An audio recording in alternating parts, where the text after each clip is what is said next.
Maleficent, Mistress of Evil stars Angelina Jolie as the Sleeping Beauty villainess and is the sequel to Maleficent that came out 5 years ago. This time Maleficent's pseudo-daughter and queen of the magical land known as the Moors, Aurora, is engaged to be married to Prince Philip of the neighbouring kingdom of Ulstead.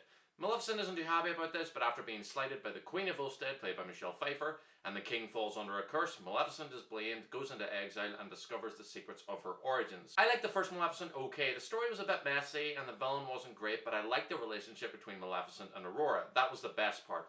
I also liked Angelina Jolie in the role, and she's just as good here. She looks great with the horns and the wings and the cheekbones.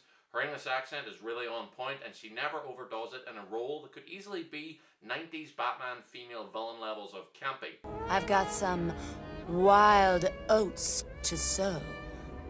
On the other hand, I thought they made a smart choice here by keeping her as a sort of villain, at least in the minds of the people who inhabit this world, as the events of the first film have been spread through rumour in a way that made Maleficent out to be the villain, so everyone's still afraid of her even though she was the hero. I did think that she wasn't in it nearly enough. Say what you want about the first one, but it was called Maleficent, and that's what we got.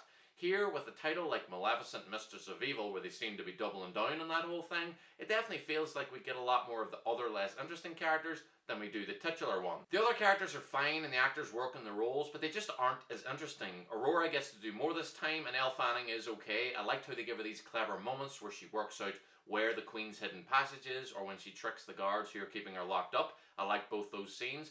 The Prince is definitely better this time, not only because he is an actual character this time, but the actor is significantly better than Brenton Thwaites. Robert Lindsay is perfect as the kindly king and the prince's father.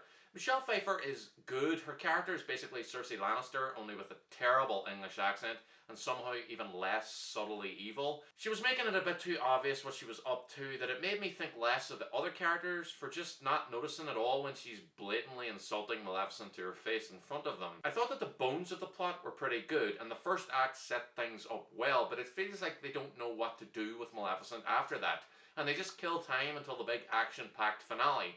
She just hangs around with the other winged people and actually barely ever speaks. All the revelations and conflict and drama happens to everyone else, and happens whenever she's not there. And speaking of revelations, after the nice subtle moment where Aurora works out where the secret passage is, it's ruined by her just having a vision that reveals the big secret information that set the plot in motion. And that felt really lazy to me. It was also really obvious what had happened, and I kind of wish they had kept Pfeiffer's villainy a secret from the audiences as well. The plot has a lot of flaws, and that did stop me from enjoying it as much as I could, but I'll be honest, I loved how everything in this film looked. Anytime some kind of winged creature or person is falling, Icarus style, out of the sky, it looks really cool. All of the magical creatures, especially the winged creatures, looked awesome. I loved the castles. I loved how fucking massive they were.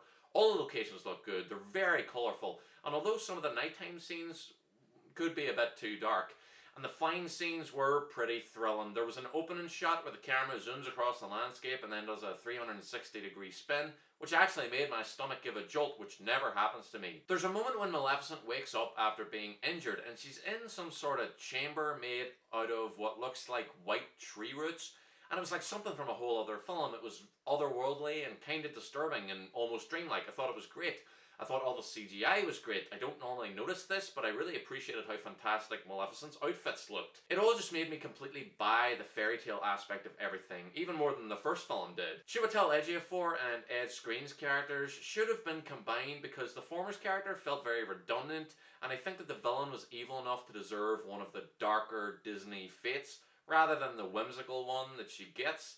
The score could also be far too whimsical when it was trying to make scenes funnier. It was very forced, and the rest of the time the music was just generic. I'm going to give Maleficent, Mistress of Evil a B-. I liked it a lot more than the first one. I loved the way everything looked, and if nothing else, it is a spectacle that I'm glad I saw on the big screen. It's proper fairy tale stuff. But the script absolutely could have used another draft that should have made Maleficent more the focus of the film, or at least given her more to do. Thank you very much for watching my review. Please like, subscribe, it helps me out, it helps the channel grow. Follow me on Twitter at @LookToTheMovies.